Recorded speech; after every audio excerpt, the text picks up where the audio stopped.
Welcome to prime debate. Andhra Pradesh రాజకీయాలు యుద్ధ వాతావరణాన్ని తలపింపు చేస్తున్నాయి. ఏ పార్టీకి ఆ పార్టీ తమదైన స్టైల్లో మాటలు గుప్పిస్తున్నాయి. ఇప్పుడు బెజవాడ సాక్షిగా హోర్డింగ్ల కలకలం కూడా చెలరేగుతుంది. జగన్మోహన్ రెడ్డి గారు సిద్ధమంటే పవన్ కళ్యాణ్ గారు జనసేన శ్రేణులు మేం సిద్ధం అని వాళ్ళు చెబుతుంటే టీడీపీ తరపు నుంచి సంసిద్ధం.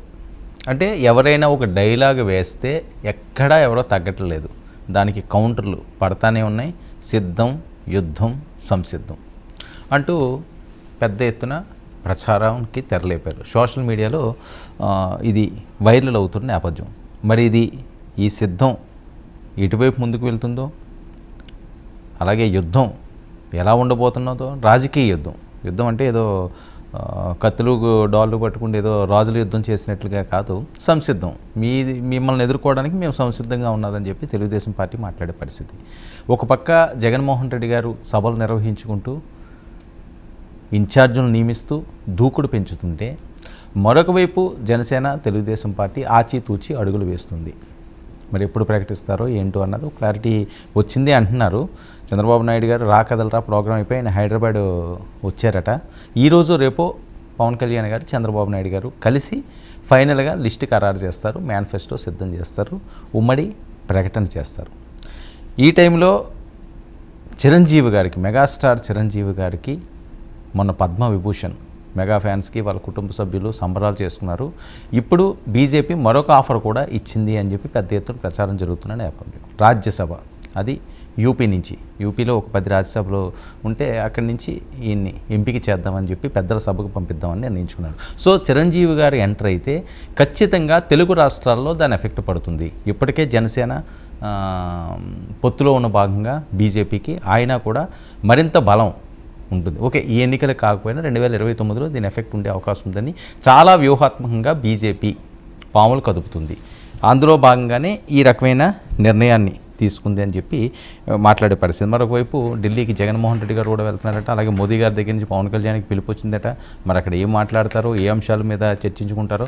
మరొకవైపు షర్మిల డైరెక్ట్గా జగన్మోహన్ రెడ్డిని హిట్ చేస్తూ ఏం పీకుతారో పీక్కోండి అని చెప్పి మాట్లాడడం అన్నది సోషల్ మీడియా షేక్ చేస్తున్న అంశాలు. ఇవన్నీ కూడా ఈనాటి ప్రైమ్ డిబేట్లో మరింత రక్తిని కట్టించే అంశాలు. ఇదే ఇష్యూపై ఈనాటి ప్రైమ్ డిబేట్ కొనసాగుతాం. మనతో పాటుగా చర్చలో పాల్గొంటున్నారు చింతా రాజశేఖర్ గారు, రాజకీయ విశ్లేషకులు మనతో పాటుగా లైవ్లోకి అందుబాటులోకి వచ్చారు. అలాగే మన కాసేపట్లో వైఎస్ఆర్సీపీ అధికార ప్రతినిధి హనుమంతరెడ్డి గారు కూడా మనతో పాటుగా లైవ్లోకి అందుబాటులో ఉన్నారు. అలాగే పుచ్చ విజయ్ కుమార్ గారు టీడీపీ అధికార ప్రతినిధి కూడా మనతో పాటుగా లైవ్లోకి జాయిన్ ఉన్నారు. అలాగే వివేక్ బాబు జనసేన అధికార ప్రతినిధి కూడా మనతో పాటుగా లైవ్లోకి అందుబాటులో ఉన్నారు.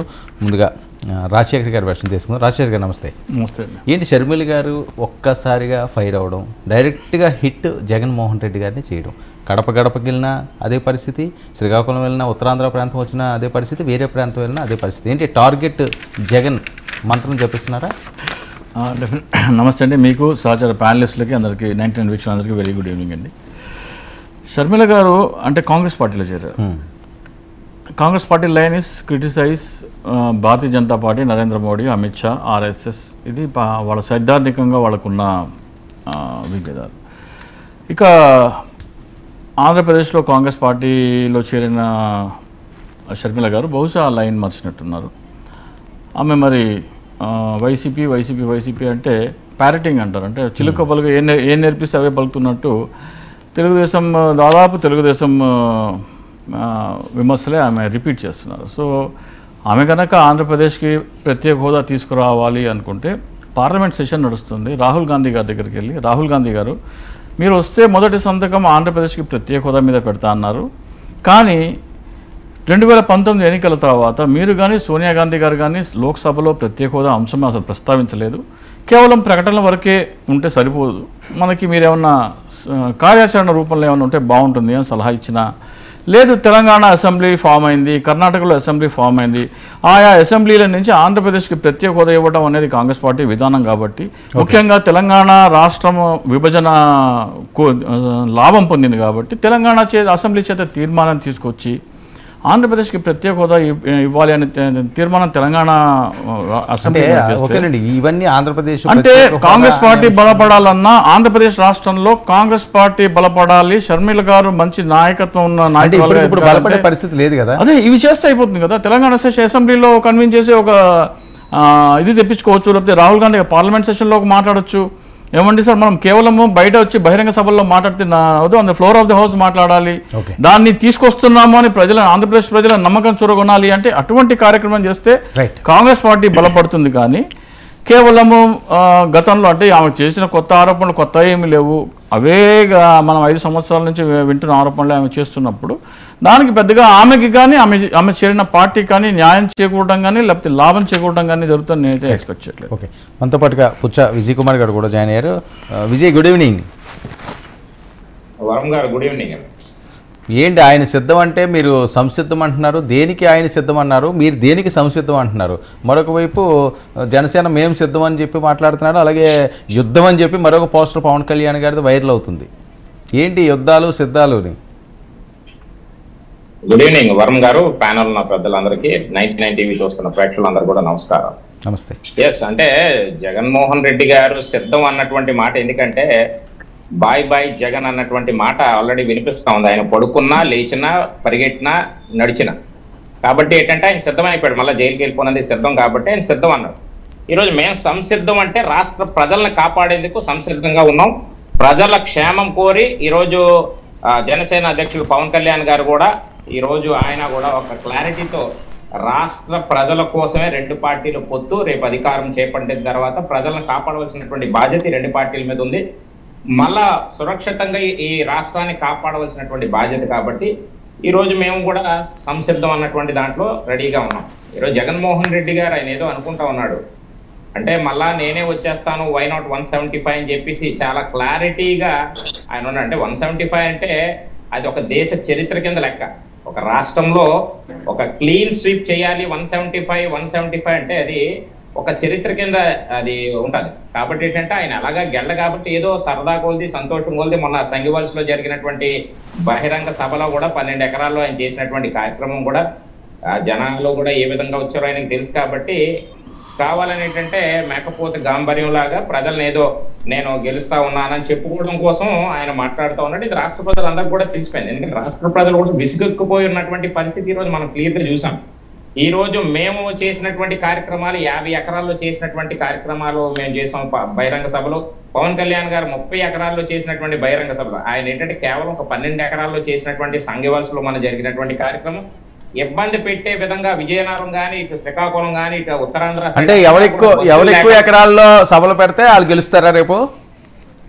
అంటే గెలుస్తారని కాదు, ఇక్కడ మనం ఆలోచించాలి. అంటే అంత జనాలు వచ్చారు అంటే రేపు ఖచ్చితంగా అది ఒక నాంది. ఎందుకంటే రేపు గెలవబోతా ఉన్నారు అన్నటువంటి ఒక సంకేతం ప్రజలే పంపించారు. అంటే మాకు ఒక ఎస్టిమేషన్ ఉంది, ఎంతమంది జనాలు వస్తారు ఏంటనేది. రాష్ట్రంలో ప్రతి ఒక్క మూల ఎక్కడికి వెళ్ళినా మా యొక్క ప్రోగ్రాంలు సక్సెస్ఫుల్, మాది కానీ జనసేనది కానీ.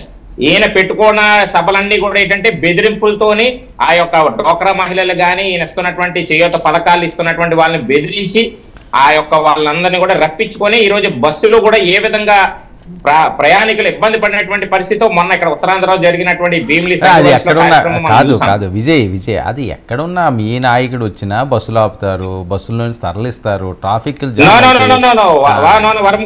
పవన్ కళ్యాణ్ గారి సభ అన్నా రోడ్లు ట్రాఫిక్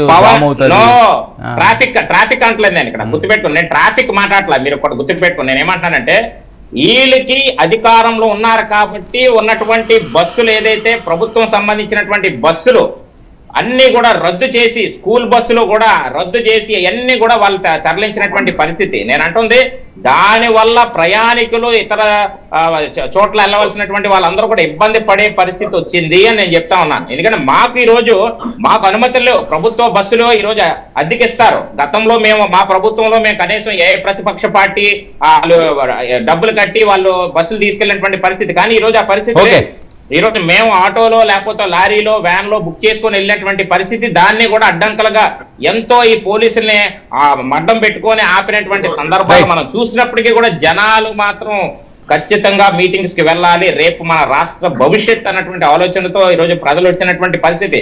అంటే comparing to the both of the అధికార పార్టీ ప్రతిపక్ష పార్టీల తాలూకా బహిరంగ సభలను ఒకసారి చూడమంటున్నాను, అంతే తప్ప ఇంకా వేరేదేం కాదు. ఈ రోజు ఇంకొక మాట మీరు అడిగినటువంటి సందర్భం, అది ఒక్కసారి నేను కూడా గుర్తు చేస్తాను. ఈ రోజు షర్మిల గారి గురించి కూడా ఇందాక ప్యానలిస్ట్ గారు ఎవరు మన అనలిస్ట్ గారు కూడా మాట్లాడినటువంటి జరిగింది. అయితే ఒకటి గుర్తుపెట్టుకోవాలి, ఈరోజు సొంత చెల్లి సొంత తల్లి ఇంట్లో ఉన్నటువంటి ఒక కుటుంబ పెద్దగా తండ్రి స్థానంలో ఉన్నటువంటి వ్యక్తిగా మరి ఈరోజు జగన్మోహన్ రెడ్డి గారు చెల్లిని బయటికి పంపించేసిన తర్వాత ఆవిడ ఏదో వెళ్ళిపోయింది, తెలంగాణ రాష్ట్రంలో టీఎస్ఆర్ టీపీ పార్టీ ఏదో పెట్టుకుంది, అక్కడ ఏదో ఇదైంది, మళ్ళీ ఆవిడ ఖచ్చితంగా కాంగ్రెస్ గూటికే చేరింది. ఆయన తండ్రి ఆశయాల కోసం రాజన్న బిడ్డ రాజన్న రక్తం ఇది అని చెప్పి ఆవిడ రావడం జరిగింది. కాంగ్రెస్ పార్టీ ఆహ్వానించింది. ఈ రోజు ఏపీసీసీ అధ్యక్షురాలుగా ఈ రోజు రాష్ట్రం అంతా ఆంధ్రప్రదేశ్ రాష్ట్రంలో తిరుగుతున్నటువంటి పరిస్థితి. అయితే ఒకటి గుర్తుపెట్టుకోవాలి, ఈరోజు జగన్మోహన్ రెడ్డికి ఇవన్నీ కొత్త ఏం కాదు. ఈయన ఏంటంటే ఇలాంటి పనులు ప్రతిపక్ష పార్టీ నాయకుల తాలూకా భార్యల మీద, వాళ్ళ ఇంట్లో వాళ్ళ మీద, పవన్ కళ్యాణ్ గారు పర్సనల్స్ మీద మాట్లాడినటువంటి సందర్భాలు మనం చూసాం. అయితే సొంత చెల్లిని కూడా ఈరోజు అదే సాక్షి ఛానల్లో అదే వేరే ఛానల్స్ లో ఈరోజు మాట్లాడిస్తున్నటువంటి పరిస్థితి. అమ్మాయిని షర్మిల గారిని పర్సనల్ టార్గెట్ చేశారు. అయితే ఒక మాట అంది ఆవిడ, ఈ రోజు జగన్మోహన్ రెడ్డి నాకు చేసినటువంటి అన్యాయం ఏదైతే ఉందో ఇంకా నేను చాలా విప్పితే జగన్మోహన్ రెడ్డి రాష్ట్రంలో కూడా ఉండే పరిస్థితి ఉండదని కూడా చెప్పినటువంటి సందర్భాలు. రెండోది ఆవిడ ఒక మాట అన్నారు వరం గారు ఒక మాట ఆవిడ ఒక మాట అన్నారు, సాక్షిలోంచి మాట్లాడి నన్ను తిట్టిస్తా ఉన్నారు, ఆ సాక్షిలో 50% షేర్ నాదే అన్నారు. కానీ తప్పు, అది జగన్మోహన్ రెడ్డి గారికి అసలు సాక్షి అన్నదే లేదని చెప్పారు. అలాంటప్పుడు ఈవిడ ఆ సాక్షి ఛానలే, ఆ సాక్షి పేపర్ ఈవిడే కరెక్ట్ చేసుకోవాలి. ఎందుకంటే సగం షేర్ అంటుంది కానీ ఆ టోటల్ ఆవిడదే. ఎందుకంటే జగన్మోహన్ రెడ్డి నాకు సాక్షి పేపర్ లేదు, సాక్షి ఛానల్ లేదని చెప్పినటువంటి పరిస్థితి కదా, మరి ఎక్కడి నుంచి ఆయనకి వస్తాయి? అదంతా షర్మిల గారిదే. Okay, right. మనతో పాటుగా వివేక్ కూడా జాయిన్ అయ్యారు. వివేక్, గుడ్